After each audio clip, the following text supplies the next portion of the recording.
Morning, saya mau share videonya ya. Kapan itu saya pernah share tentang kaldu 101 untuk Korean cooking. Nah ini jadi ini udah saya masukin konbunya. Nanti saya masukin lagi, ini masih kurang. Terus bawang bombay beserta dengan kulitnya, ini bakal jadi lebih enak. Ini memberi rasa manis. Jangan takut ya, bawang bombay itu kalau kita masak lama jadinya manis. Terus ini ada daikon atau radish gitu ya. Jadi bagian ujung rootnya, maksudnya bukan yang muncul daunnya. Yang ini tuh kan rasanya, ini biasanya bagian yang dekat daunnya saya bikin john, yang bagian ini dekat akarnya saya bikin kaldu karena dia lebih pedas. Walaupun maksudnya kalau lobak Korea, yang bibit Korea ya, yang bentuknya bulat gitu, ini kebetulan udah saya potong. Rasanya tuh kayak bengkoang, bener deh, antara bengkoang sama apel gitu. Sering saya gadoin kalau lagi masak. Terus ini juga ada udangnya itu. Nah kebetulan saya memang kalau bikin kayak gini semuanya dari Korea sih. Kenapa? Karena nggak asin, nggak ada garamnya. Jadi ini udangnya ya, dia bentuknya gini, khusus buat kaldu atau enggak buat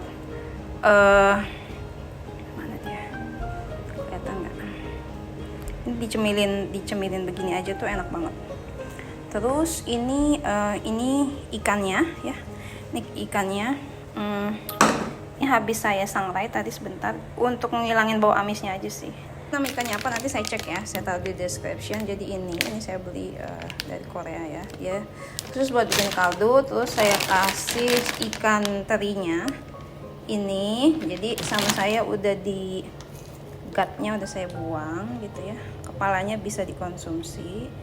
Ini khusus buat ini tuh kenapa dan agak tricky kalau pakai ikan teri Indonesia. Ini ikan teri Korea, mereka tuh sama sekali nggak bergaram. Nah kalau kolak yang ini biasanya buat sup. Biasanya kalau nggak ada yang ini agak susah nyarinya. Biasanya nggak ada yang ini, saya pakai yang ini gitu ya. Nah ini saya masukin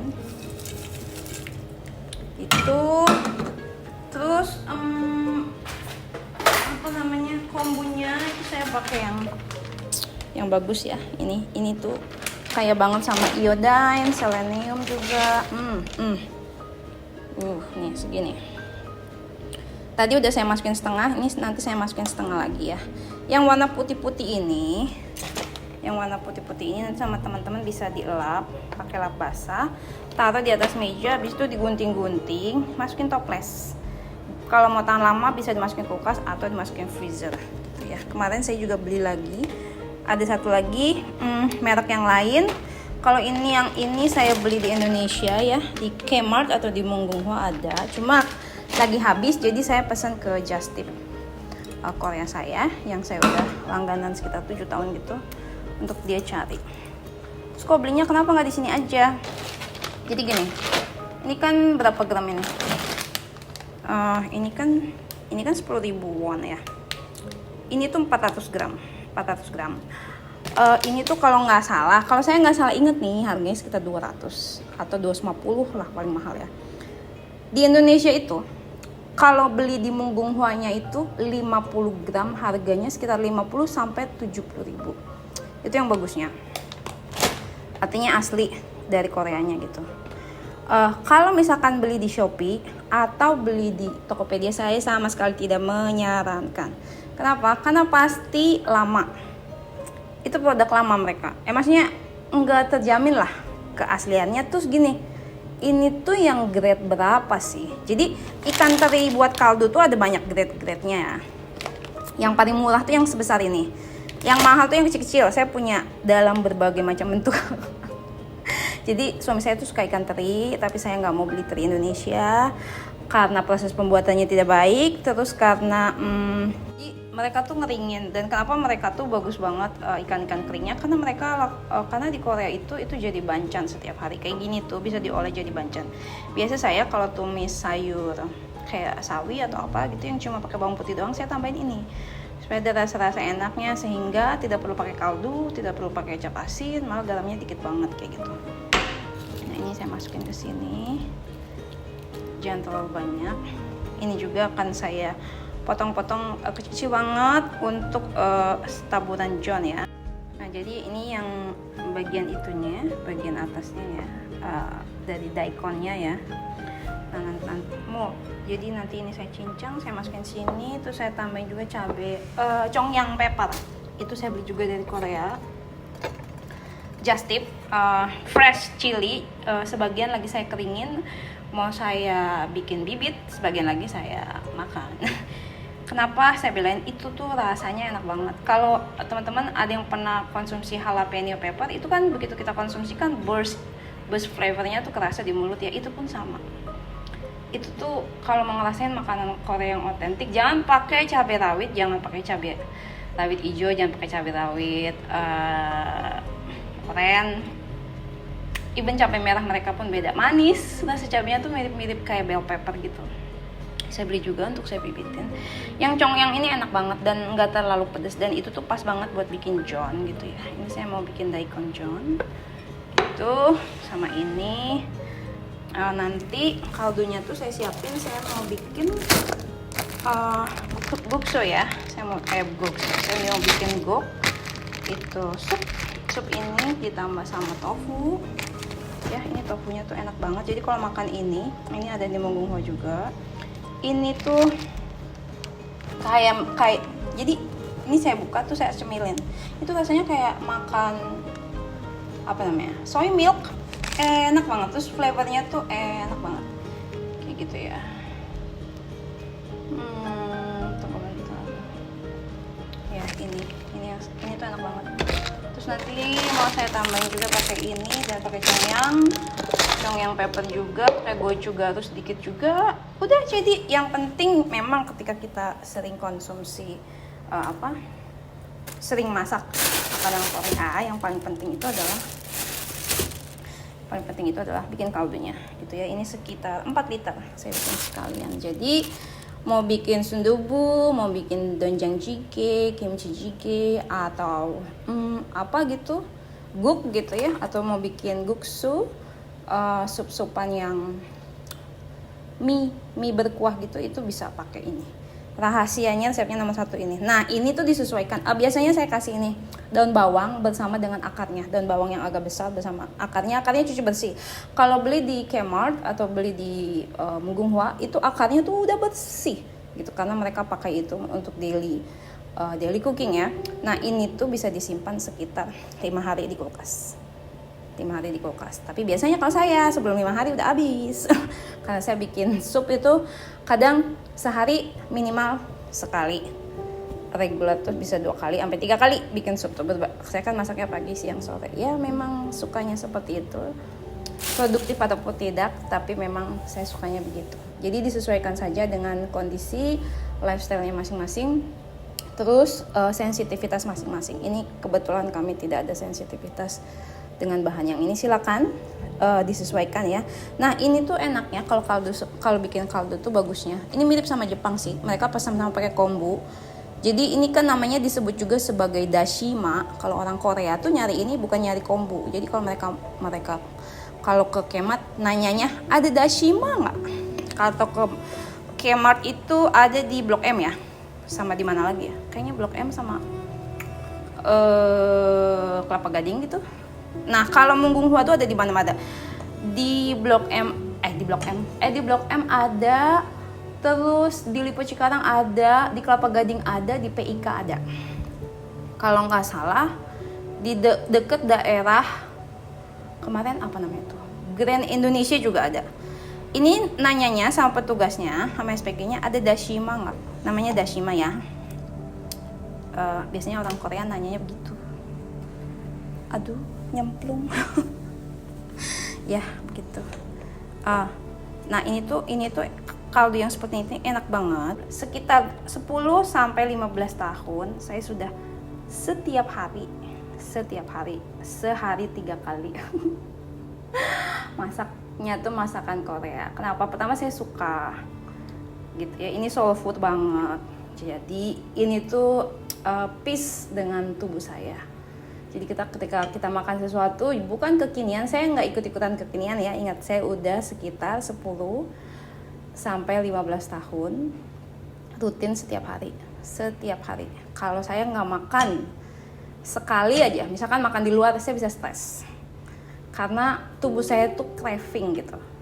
Jadi ketika saya sakit tuh mikirinnya tuh doenjang jjigae, kimchi jjigae, sundubu, John gitu. Saya bisa stres kalau saya nggak makan.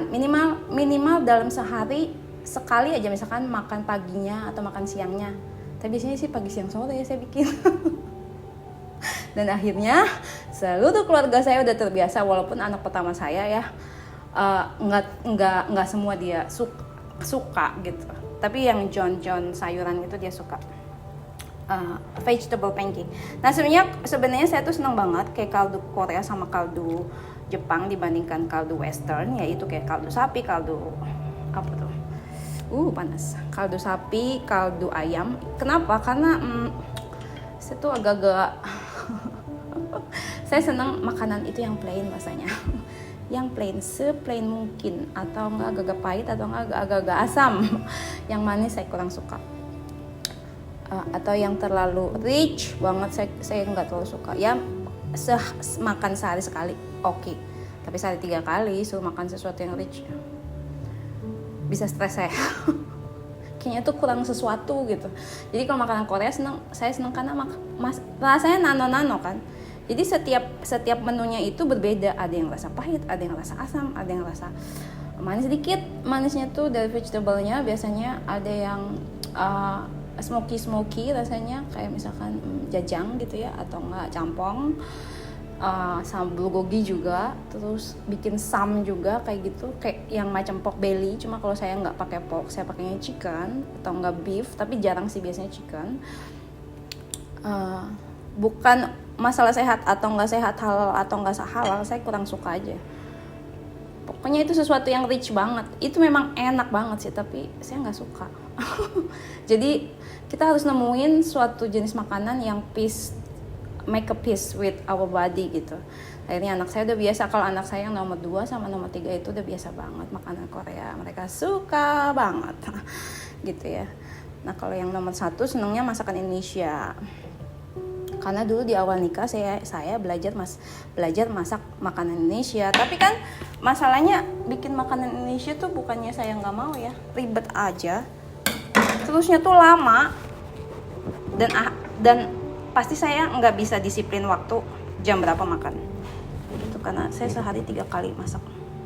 Kalaupun ada sesuatu yang kayak apa itu namanya, bolognese atau enggak perkedel kayak kroket, saya kalau bikin kroket tuh sayurnya banyak ya, banyak banget. Saya kalau bikin bolognese itu, teman-teman tahu nggak, saya kalau bikin bolognese ya ada 7 macam sayur di dalamnya. Dan anak saya nggak tahu itu. Karena seperti itulah yang mereka tahu dari sejak mereka lahir. Oh rasanya tuh kayak gini.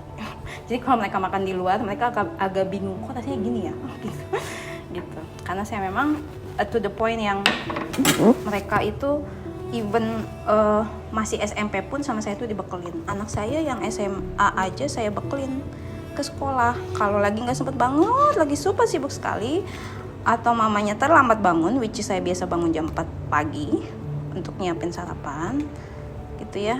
And rutinitas pagi saya harus punya me time tau, pagi-pagi buat diri saya sendiri gitu ya. Karena ibu yang complete, yang kebutuhan self care-nya terpenuhi, maka dia bisa memberikan secara maksimal kepada keluarganya. Kalau kita sendiri kekurangan, ibu-ibu, maka kita pun tidak akan bisa maksimal. Tidak berusaha menggurui ataupun menghakimi, ini dengan segenap kasih saya ya. Kenapa? Karena saya pun begitu. Dulu saya begitu. Dulu saya orangnya senangnya yang melakukan segala sesuatu secara bersamaan gitu. Kayaknya tuh nggak produktif banget, sampai saya bilang, bisa nggak sih kita kayak Edward Cullen gitu, nggak usah tidur 24 jam. Ke suami saya, sampai suami saya bosen, ya udah kamu hidupnya di Netflix aja. Baik lagi ke sini ya. Jadi ini tuh kenapa enak banget? Kenapa sebenarnya enak banget? Ini tuh umami taste ya. Yang daikonnya, terus bawang daunnya yang warna putih sama Ini akarnya masukin, jangan lupa cuci ya.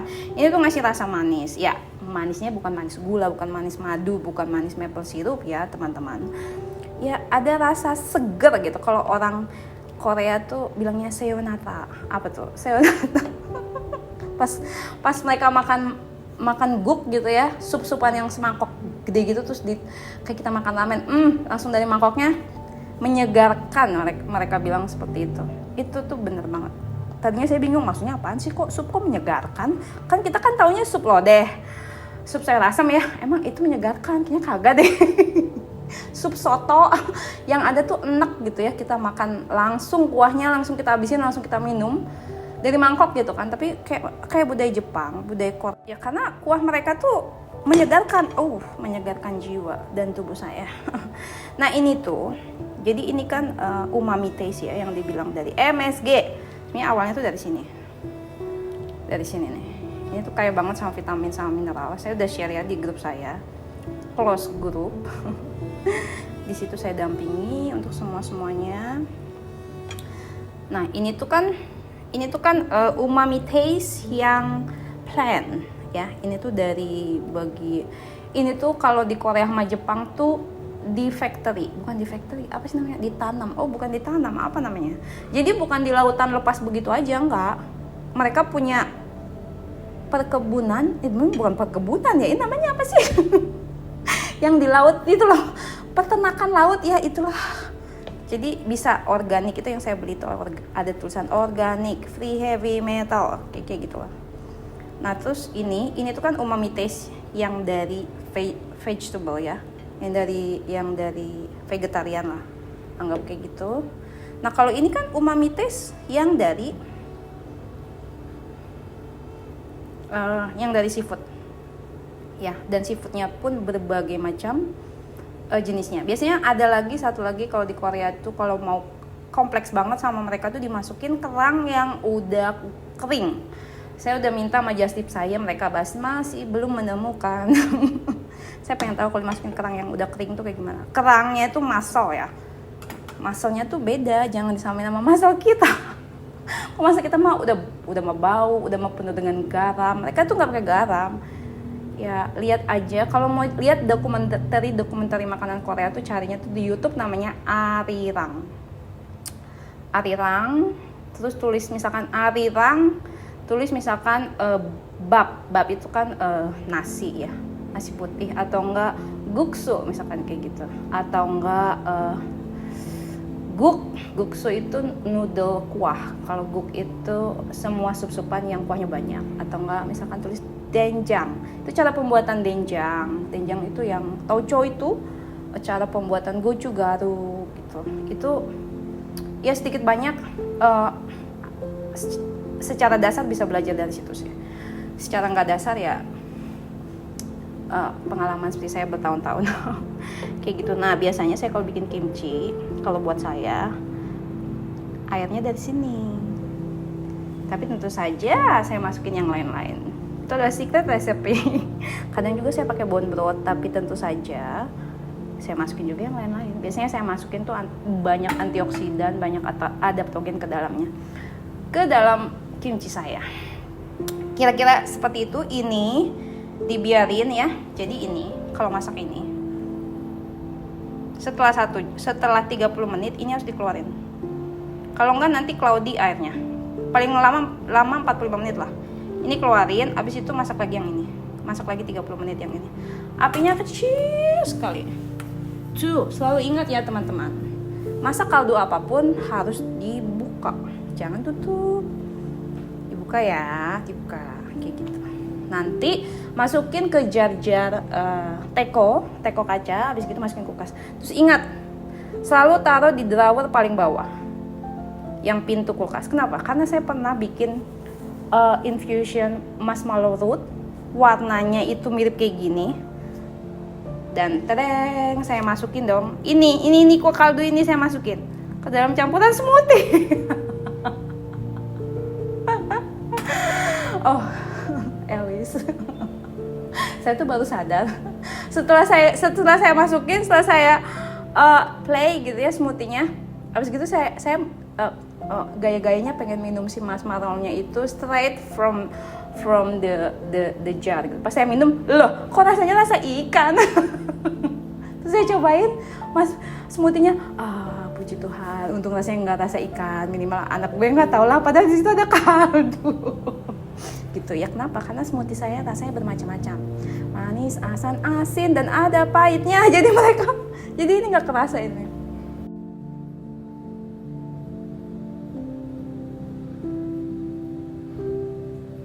Nah, jadi kalau kayak gini, diambilin aja busa-busanya. Pernah ada yang nonton Janggem nggak? Janggem, Jewel in the Palace.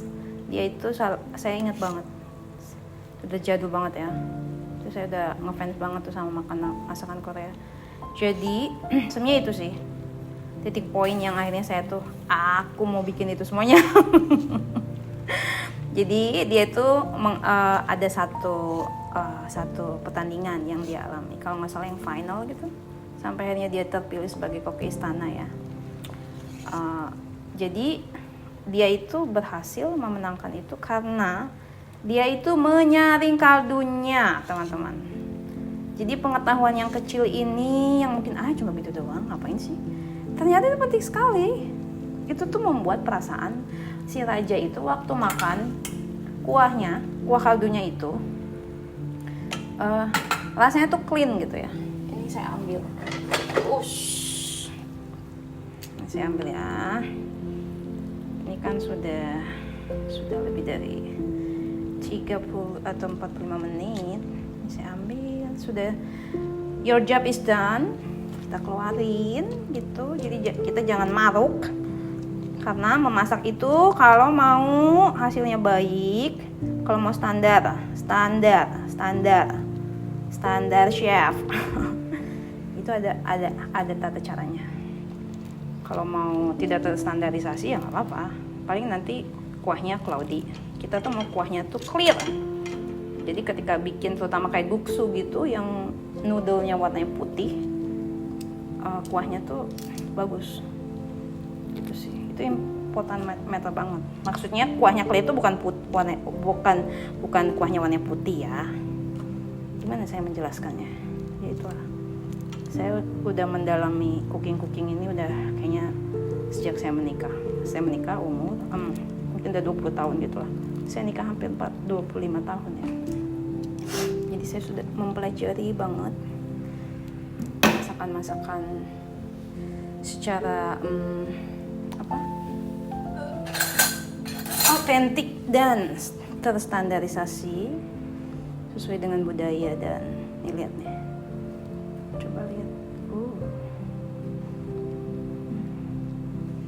bagus kan warnanya tuh, hitam-hitam tuh. Tadi saya kegosongan, apinya kegedean, saya tinggalin karena nyari handphone. Ya itulah ibu-ibu, matiin. Udah, kalau udah berkurang segini biasanya saya matiin. Jangan maruk ya ibu-ibu ya, jangan serakah. Segala sesuatu yang baik terlalu berlebihan juga nggak bagus. Nah ini biasanya saya diemin sekitar 1 jam, biar aja dia di situ. Nah ini kan sebenarnya lagi proses memasak ya, tapi very slow. Nanti kalau udah room temperatur, saya saring lagi ya, biar liquidnya bagus. Udah gitu saya masukin ke jar kaca, saya taruh kulkas. Gitu deh, minimal selama 5 hari ke depan saya ada persediaan kaldu. Jadi kalau lagi nggak tahu pengen makan apa, bingung, tinggal bikin dadar telur atau pan fry tahu atau john gitu, terus bikin sup deh, sup Korea atau sup Jepang tuh gampang. Yang penting ininya nih yang lama, tinggal cemplung 15 menit kemudian jadi deh, tada. Gitu. Dan biasanya bahan-bahannya sama saya udah dipotong-potong tuh di kulkas, udah saya prep. Jadi literally beneran cemplung jadi. Salah satunya kenapa saya suka banget masakan Korea, masakan Jepang, gampang bikinnya, gak ngabisin waktu. Makanya saya bisa masak sehari 3 kali. Jadi sehari 3 kali itu menunya bisa berbeda-beda karena super fast, cepet banget. Ini yang lama ya gitu. Nah ini udah dingin, tadi kan saya udah pakai ya. Sekarang mau saya saring seperti ini.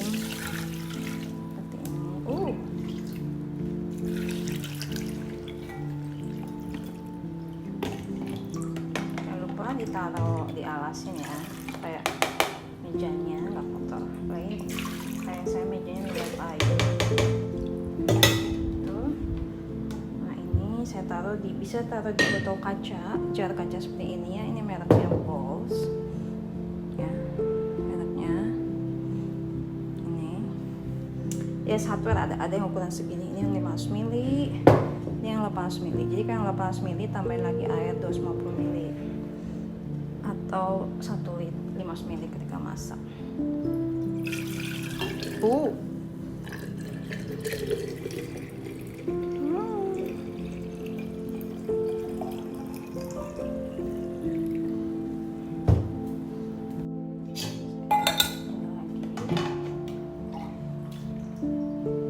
Ditaruh di freezer bisa nggak sih? Bisa. Nanti teman-teman bisa taruh di silikon gitu ya, kayak bikin ice cube, seperti bikin ice cube. Itu bisa ditaruh di kulkas selama 3 bulan. Masukin lagi, careful. Ini tuh namanya liquid gold.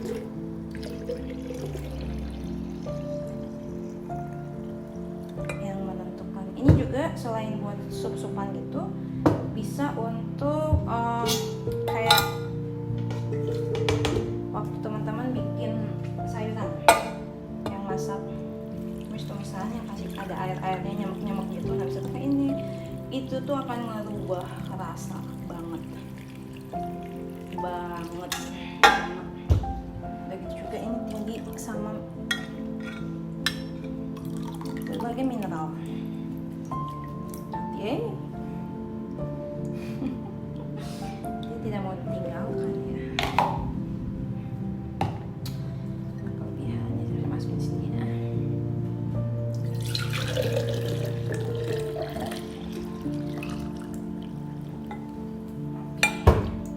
Biasanya saya masukin ke kayak toples jar minum yang 1 liter. Cuma saya takut, khawatir juga nih anak saya tiba-tiba ngambil dikiranya teh gitu.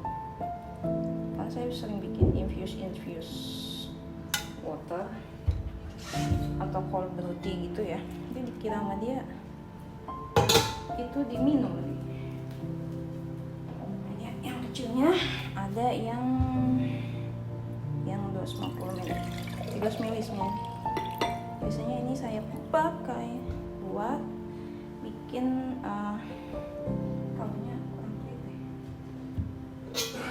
soalnya kalau kayak tadi tuh nggak disaring, nanti jadinya pahit, ada pahit-pahitnya tadi busa-busa itu. Jadi kuahnya tuh kalau diminum tuh enak banget ya kan.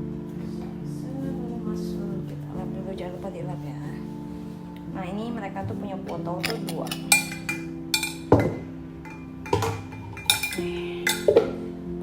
Tuh 2 ya. Punya tutup botol tuh 2. Ada yang bentuknya kayak gini. Jadi ini lepasan gitu. Yang saya pakai juga buat fermentasi, ini saya pakai juga buat naruh smoothie. Yang ini tuh yang moldnya tuh small. Ini yang white lebar, white mold. Ini ada yang kayak gini.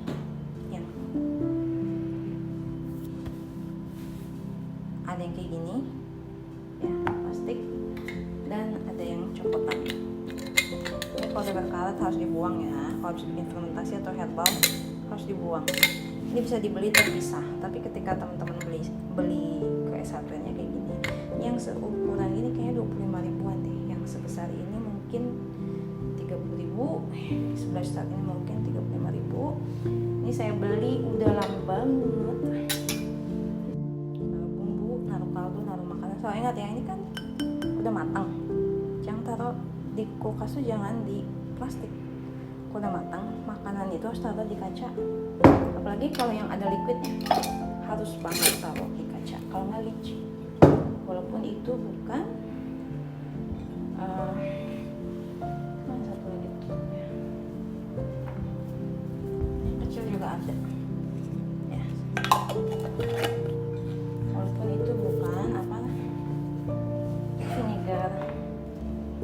alkohol, tapi semua makanan yang udah matang, apalagi makanan yang ada liquidnya, wajib harus kudu mesti ditaruh di botol kaca. Ini jadi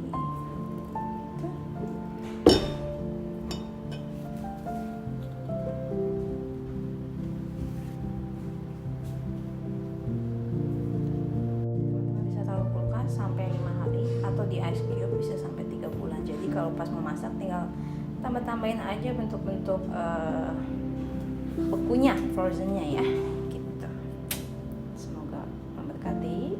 Kalau bikin di Instagram jangan lupa saya di mention ya, terus share resep apa aja sih yang udah teman-teman bikin dengan kaldu ini. Oh lupa, ini namanya adalah myochi guksu. Myochi itu anchovy ya, terus saya ikan teri, which is saya lupa info. Ini tuh herring, yang ini tuh. Saya baru cek lagi tuh, itu herring. Terus kalau yang sisanya yang ini,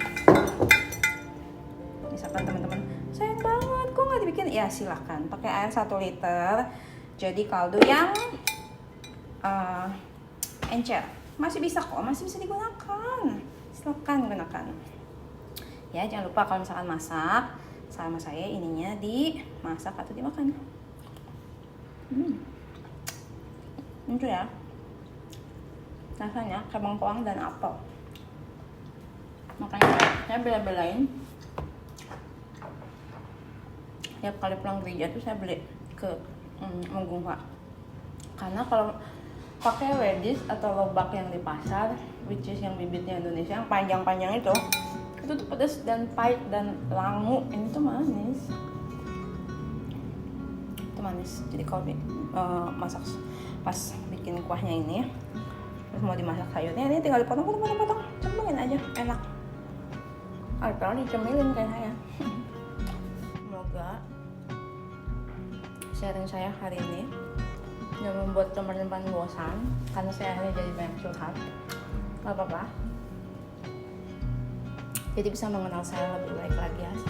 Secara pribadi, tidak hanya ketika hanya lewat postingan aja. Ini sesuatu yang kami konsumsi setiap hari, yang kami lakukan setiap hari, bukan untuk postingan secara profesional, tidak. Nah, semoga belajar masak pembuatan kaldu hari ini. Kalau myochi itu ikan teri, kalau hemol karena kita juga pakai seafood. Hemol itu kayak shrimp gitu, seafood ya. Jadi ini perpaduan antara myochi, yuksu itu kaldu ya. Myochi yuksu, hemol yuksu, dashima yuksu. Karena semuanya saya masukin. Ini adalah versi yang paling komplit. Nanti kita bikin versi-versi yang dasar yang satu-satu ya, biar jadi perbandingan. Semoga teman-teman jadi semangat dan tidak merasa masakan Korea itu semua serba instan, semua serba kekinian, semua serba nggak sehat seperti yang kita tahu beredar di pasaran, beredar di Instagram, di TikTok. Padahal sebenarnya masakan Korea tuh itu soul food banget buat saya, which is tanpa disengaja kita hidup lebih sehat, lebih banyak makan sayur, lebih banyak makan sup, lebih banyak lebih sering menghindari gorengan tanpa disengaja, karena menu mereka memang seperti itu. Maksudnya menu masakan Korea seperti itu, dan tidak harus orang Korea asli yang mengadopsi masakan Korea. Kalau kita merasa itu tuh make a peace with our body, yaitu tubuh kita tuh merasa terpenuhi. Ini saya nggak lagi bilang adiksi ya. Adiksi tuh kayak misalkan kita tuh pengen makan roti banget, pengen makan apa banget, pengen makan Indomie banget. Itu namanya adiksi ya. Ini tuh beda. Ini tuh betul-betul memenuhi seluruh kebutuhan vitamin dan mineral dan serat yang saya butuhkan. Silakan teman-teman di dalam perjalanan dietnya. Diet itu kan sebenarnya pola makan sehari-hari. Diet itu bukan pola makan menguruskan badan ya, tapi di dalam dietnya, yaitu pola makan sehari-harinya, saya mengencourage teman-teman semua menemukan soul foodnya itu seperti apa. Masakan yang menyegarkan, memenuhi kebutuhan kita baik secara fisik, mental, bahkan spiritual sebenarnya. Karena di dalam pembelajaran kita belajar culture masakannya itu kita tuh menemukan berbagai nilai. Nah, nilai yang baik itu kita adopsi, nilai yang buruk itu jangan diadopsi. Kayak gitu. Food culture itu sekarang sudah lintas budaya ya. Jadi kita bisa masak apapun yang menyehatkan kita, and it works for our body. Kalau saya bilang gini, ini tuh enak loh, ini tuh sehat. Tapi pas teman-teman makan, perutnya malah jadi nggak enak. Masaknya susah, cari bahannya susah, dan nggak suka rasanya. Berarti it doesn't work. Harus cari yang lain gitu. Nah, saya sudah menemukan. Silakan teman-teman juga menemukan pola yang seperti apa sih.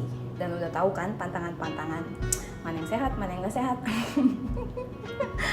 Gitu ya. Yang udah kenal saya lama pasti udah tahu lah.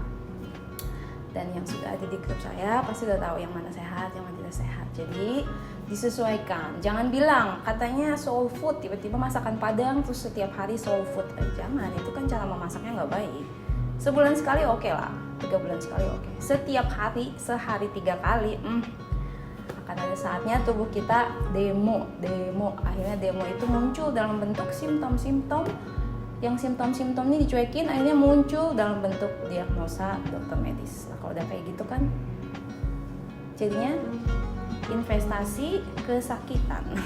Kita harus membayar banyak sekali dana dikeluarkan untuk menunjang perjalanan sakit kita. Nah, ini kan kita sedang menunjang ya perjalanan kesehatan kita. Ini namanya investasi kesehatan, yaitu segala sesuatu yang menjaga kita sehat. Kalau kita berinvestasi beli obat, berobat, itu namanya sebenarnya investasi kesakitan. Itu namanya sick care, karena kita sedang itu lagi sakit. Kalau ini kan kita berusaha tetap sehat. Jadi buat saya ini investasi kesehatan banget. Semoga memberkati. God bless.